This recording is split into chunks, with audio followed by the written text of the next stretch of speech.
Hey YouTube, it is morning. I'm gonna let you guys determine if it's a good morning. I'm gonna show you why. Come along with me. Look at this. Brand new, less than a few hours old. Yeah, I can laugh about it now, I guess. So, today, for you guys, is day 13. I'm sorry, today is day 14, Saturday, August 24th. Day 14 on the trip, but for me, it's Groundhog Day. It's day 13. Day 13, I was supposed to go from Springfield, Missouri to Baxter Springs, Kansas. And in previous videos, I said, hey, my back tire was looking bad, thought I'd get it replaced.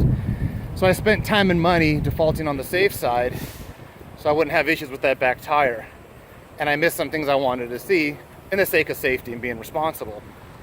So I get on the road, I saw a few things. I'm about 30 miles from my next hotel. Things are going fine. And right here, where these orange cones are actually right up the road, let me get down here a little bit. A guy pulls up side of me and I felt something weird in my back tire, but it's only been on for 2 hours. So of course I'm not gonna think it's a brand new back tire. But right up in that area, probably right where my finger's pointing, up in that area, a guy pulled alongside of me and said, hey, your tire's flat. I'm in total disbelief. So I coasted on these orange cones, and I stopped right about here. Oh, and it was hot. I mean, why did this not happen when I could have been in the shade or something, right? But no, it's just blaring hot. So I stopped right about in this vicinity, right by this overpass, but not through the intersection. Stopped there. And I kind of get into a little bit of a panic mode. I'm confused, distraught, upset. You know, I'm thinking, oh, I'm so close, but can this really be happening? Brand new. I got the tire changed to avoid something like that. 2 hours later, it's a pinched tube is what it is, if you're curious. I didn't pick up any road debris. It was, you know, when they mounted it, the tube got folded, pinched. I'm an avid cyclist, so I know how that happens. So I'm sitting over there. Fortunately, there's an Arby's there I could have eaten at, but I'll explain dinner later. And then there's the Days Inn right behind me, right there. So as somebody said, if you had to break down, there's worse places, and they're right. So I did get to go see the Classic and Sports Car Museum in Springfield, which was a big one for me because the Grapes of Wrath car that was used in the movie is actually there in its original configuration. Check out a prior YouTube video for that. The other things I saw were a couple of restored gas stations. One was at Sinclair, and I forgot the other one. Check Facebook for that. Facebook has those. So the flat tire, the city I got the flat tire in is Carthage, Missouri. So I'm still in Carthage, only in Carthage. So I'm in Carthage, Missouri, and I'm waiting on, as soon as the flat occurred, I have three policies, three tow companies. One is AAA. I have AAA, and then before I left, I got a policy with Good Sam, and I called Geico to go over my motorcycle coverage in the event something happened. So I called Geico, and I adjusted some of my coverages for the ride, and I also added towing. They said, oh yeah, add towing, we'll tow your motorcycle. So the first entity I called was because my AAA only tows like 3 times a year or something, so I know I exhausted that. So the first company I called was Good Sam. You know, this young lady answers the phone, and there's traffic in the background, and I'm hot and sweaty and aggravated, but I'm pretty articulate. I do hard face operations, and I know I talk fast. I talk fast when I'm excited about something cool, but in the course of stress, you know, so I was handling it, and I was telling her where I'm at, what the situation was. She asked me what kind of vehicle, you know, motorcycle, and she kept asking me over and over and over again, where are you at? And so I actually got the hotel address that I stayed at. I wasn't planning on staying there at the time, so I got the whole hotel address, and she still couldn't figure out where I was at. So then later on down the line, she asked me, after I told her it was a motorcycle, and she goes, is it 2-wheel or 4-wheel drive? And it's 1-wheel drive, it's a motorcycle. Have you been listening to me this whole conversation? So at that time, a Good Samaritan pulls up. Let's call him Joe, Average Joe. Average Joe pulls up, an older gentleman pulls up. One thing I was going to show you though too, before I forget, I'm going to go in my room and finish this because people are looking at me. But you see these are soft straps. I actually have these in the bag. These soft straps are, I've been carrying these just in the event. And sure, there are tow companies that have, that will have these provided, but I've also seen it where they don't have the soft straps. I've already had this prepared because the tow company is coming. So I wanted to point out the soft straps real quick that I've carried with me. I got one on each side of the handlebars. There's the flat, brand new tire, pinch tube. Everything's off the bike right now. But let me go in the room. People are poking out and looking. But that's all I wanted. I wanted to show you where it happened and where I ended up at. So she just couldn't get it together. So this Good Samaritan guy pulls up, and I start talking with him. So I got off the phone with her. I just, hey, I'll call you back because I'm really aggravated, right? And she just couldn't get it straight. This is the Good Sam. This is the Good Sam policy that I called. So Average Joe comes up, and then I called the motorcycle shop who managed the tire 2 hours ago. And they were really cool. They said, we're going to make this right. We'll come out there and pick you up, but we can't do it till tomorrow. We're closing up shop. We'll come get you tomorrow. We'll pay for your hotel, motel lodging, wherever you end up tonight. And we'll come get you and get you back here. Or you can go to a local shop and we'll reimburse them. Well, I'm about 50 miles from the Springfield shop, and I thought, you know, let's just have the same people put eyeballs on it. It was a gut reaction to say, I'll get my bike to you guys. Don't worry about coming out here. I have tow options. So I established that with them. I closed the loop with them on the tow situation. So I closed the loop with them and said, I'll be there in the morning. So Average Joe, and the reason why I call him Average Joe is because I did mention to him, as I have everyone, that I do these YouTube videos. And we did exchange. I do know his real name, but he just asked. He says, no, I'm not a real big fan of social media.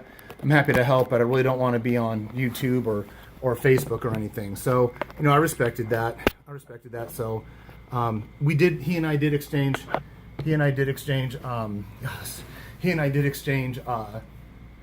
cell phone numbers. So he had a pickup truck. So I closed the loop with the machine shop. Didn't call Good Sam back yet. And I throw all my gear in the back of his pickup. We just drive right around. I coast the bike down. I don't get on it. I walk it downhill to the driveway, and then I put it in first gear, and I just throttle it up to the location. And they had a room available. So I got settled in. I'm a sweaty mess, and he says, hey, you know, you've had a rough day. I'm going to treat you to steak dinner. And, you know, this sounds like a prelude to a joke, but it's not. And so at first I just wanted to take a shower. I just wanted to decompress. And I thought, you know, just go with it. Just go with it. This is one of those times I talk to people, I meet people.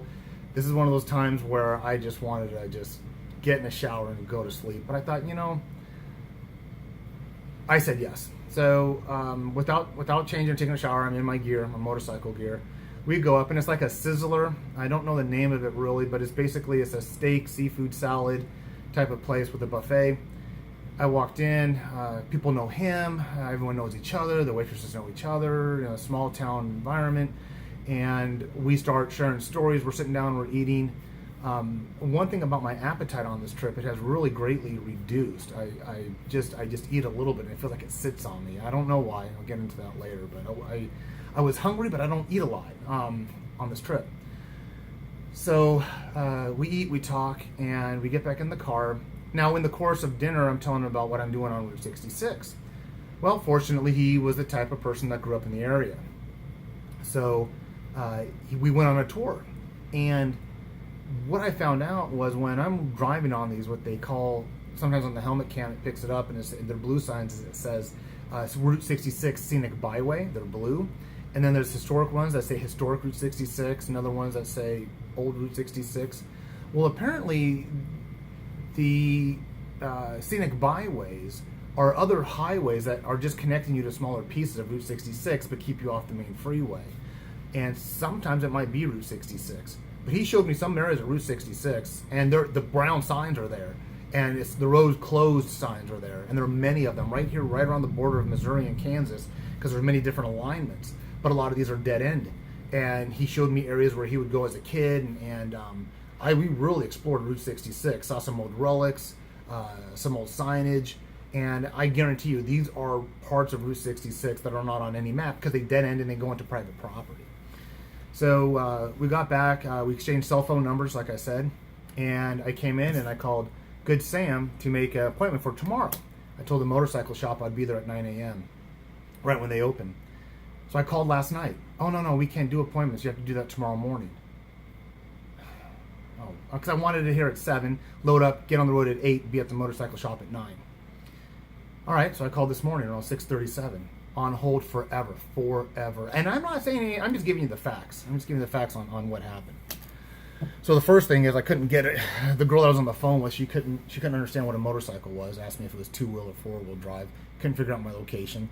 That night before I go to bed, the next person says, "Well, if you want to pick up at 8 in the morning or 7 in the morning, you got to call tomorrow." So that's where I'm at. So I called, on hold forever. Then somebody answers and saying, "Our system's down. Let me get your name and number. I'll call you back." I haven't heard from them. At that point, I called Geico. Immediately, I called the Geico phone number, automated. They said, "We can send you a website text." And so I complied to that. A link pops up on my message on my cell phone. Hit the link, put in my origin and destination. About 15 minutes later, I got a dispatch email that a tow truck's on the way. So thank you, Geico. Thank you, Geico, for having a system in place that works. This isn't something that that a person wants to wait for. We want to get on the road. We want to get moving. So on my situation, and I'll bring it up in the right venue to the right people, but Good Sam, how much I paid for that policy, totally failed me today. Geico, thank you very much. I didn't call AAA because I think I already burnt out my 3 toes. Not my toes, my foot. I have my three vehicle towing. So let me talk about something I did wrong. This situation, I would have been upset had I not replaced the tire and this happened, because I knew better. I knew I needed to replace the tire. Where I went wrong is my Samsung, which is recording this. I have an app called Life 360, which my wife and other select people can track my progress via cell tower triangulation. I also have been carrying this inReach. This inReach is straight satellite and has text capabilities, and it has a great battery life. So there's 2 ways that my wife Julie can tell where I'm at in my travels at all times. What I failed to do is when I stopped right before the overpass, I called the motorcycle company, I called Geico, I started talking to Average Joe. Apparently I was there for 45 minutes. Now a few weeks previously to this ride, my wife Julie and I had taken the Harley-Davidson California Highway Patrol motorcycle safety class, in which it was thoroughly discussed that motorcycle versus car is more likely intersections. Motorcycles, solo accidents are curves. So here I am at not a itinerary location. My wife has my itinerary. She knows what my origins and destinations are. I'm at an intersection according to my inReach Delorme satellite and my GPS on my cell phone 360. I'm in the same location at an intersection for 45 minutes. So where I failed is knowing that I put these plans in place for Julie to track me and to be aware of where I'm at for a sense of security and for a sense of responsiveness that I could use. And she goes, "Yeah, I saw you. I didn't hear from you for 45 minutes. So that's where I made the mistake of the day. The flat is going to happen. I'm glad I didn't push that other tire because I think that would have been preventive. This I couldn't prevent. How I reacted to it is what's important. And I failed to, the first call I need to make, and which I will make because I got 6 more states to go through.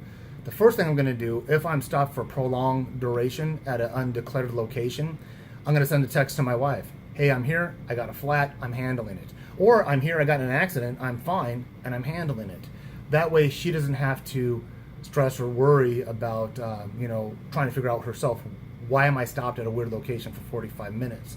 She says she has seen it where I had been stopped, and she looks at it and it's a museum or a park or a gas station or someplace to eat, and that makes sense. Last night didn't make any sense to her. One more thing about precaution and preparedness, let me show you real quick.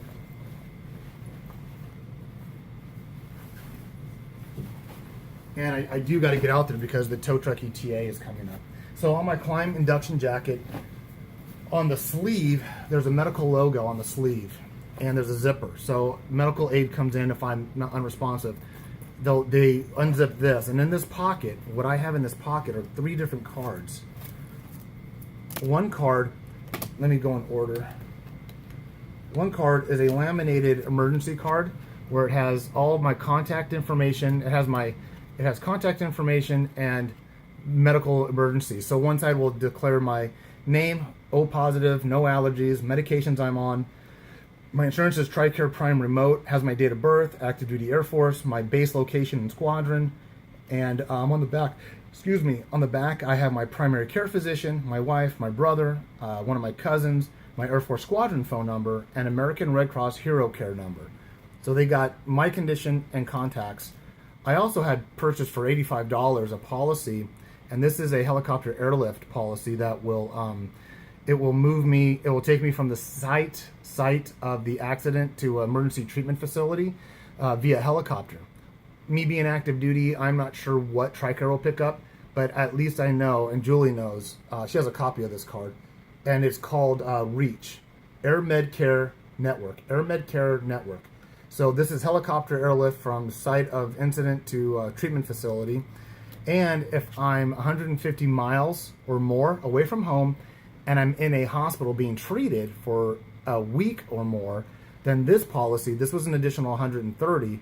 This policy is fixed wing relocation. So I get in an accident, I need a helicopter, it's covered. Helicopter's gonna pick me up, bring me to a treatment facility. I'm there a week or longer, I'm in Oklahoma.